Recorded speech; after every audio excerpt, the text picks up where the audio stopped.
उपस्थित असलेले सन्माननीय नागरिक, तिथले बंधू भगिनी यांचं मी स्वागत करतो. तिथे उपस्थित नगराध्यक्ष धनश्री दंडवे साहेब, आपल्या बारचे भोकर तालुका वकील संघाचे अध्यक्ष त्रिपत वारजी, तिथे ज्येष्ठ वकील, ॲडव्होकेट्स, SP साहेब, SDO साहेब, आमचे सगळे ज्युडिशियल ऑफिसर्स, शासकीय अधिकारी, शासकीय कर्मचारी. आजचा हा जो मेळावा इथे आपण घेतो आहे त्याचं मूळ कुठे आहे तर ते आपलं कॉन्स्टिट्यूशन ऑफ इंडिया जे आहे किंवा संविधानामध्ये जे अनुच्छेद 39(1) जे आहे, आता आपल्या PD साहेब बोलले, इथं त्याचा पाळमुळा आहे. आपल्या प्रत्येक नागरिकाला आपला मोफत न्याय मिळावा, आपण आपल्या परिस्थितीमुळे न्यायापासून वंचित राहू नये, असं त्याच्यामध्ये त्याचा आशय आहे. अनेक निर्णयामध्ये मग आपला तो फंडामेंटल राईट आहे किंवा राईट आहे असंही याच्यामध्ये आलं आहे. कोणीही त्यांच्या हँडिकॅप पासून लीगल याच्याकरता वंचित राहू नये, याचा हा उद्देश आहे.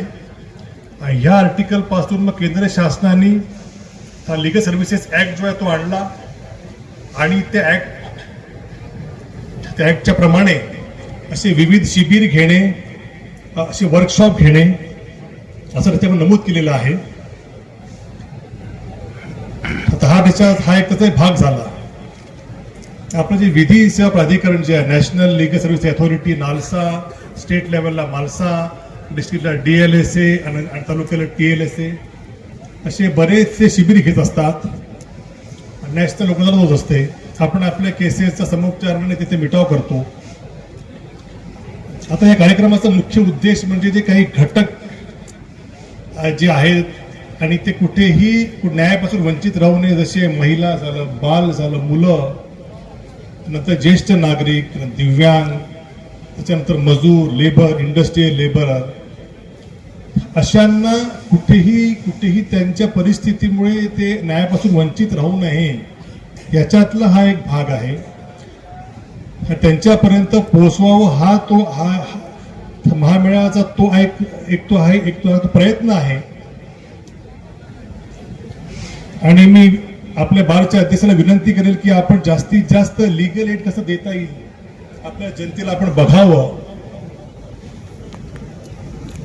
DLSA ला मी विनंती करेल, TLSA ला पण, की आपण जास्तीत जास्त लोकांपर्यंत कसं पोहोचू, आपण त्यांच्यापर्यंत कशी आपल्या योजना आपण त्यांना माहिती करून घेऊ, आपण हे करावे.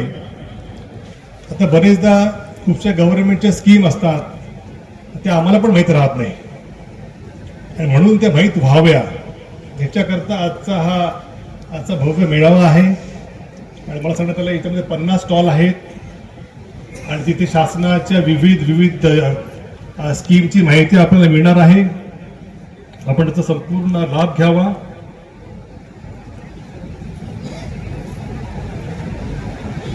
आता ह्या हप्त्यामध्ये किंवा पुढच्या हप्त्यात लोक अदालत आहे. लोक अदालतीमध्ये जास्तीत जास्त समुपचाराने आपण केसेस काढावे, जेणेकरून आपल्या केसचा निपटारा पण लवकर होईल. आणि लोक न्यायालयाचा एक जो फायदा असतो की दोन्ही बाजू या समाधानाने आपल्या घरी जातात, तो उद्देश सगळ्यांचा आहे. आपल्या वेळ जास्त घेणार नाही.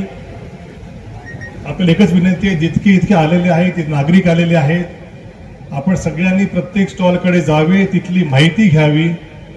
ती माहिती फक्त आपल्यापर्यंतच ठेवू नये, ती माहिती तुमच्या कुटुंबियांना सांगावी, तुमच्या नातेवाईकांना सांगावी, जेणेकरून सगळ्यांपर्यंत ही माहिती किंवा ह्या योजनाबद्दलची माहिती यांच्याबद्दल मिळेल आणि खरोखरी ह्या आजच्या शिबिराचा आपण सक्सेस जो आहे तो होईल.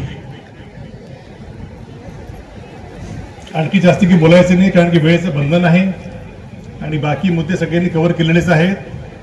मी सगळ्यांना शुभेच्छा देतो. आपण मला इथे बोलवलं त्याच्याकरता मी आपला आभार मानतो. थँक्यू.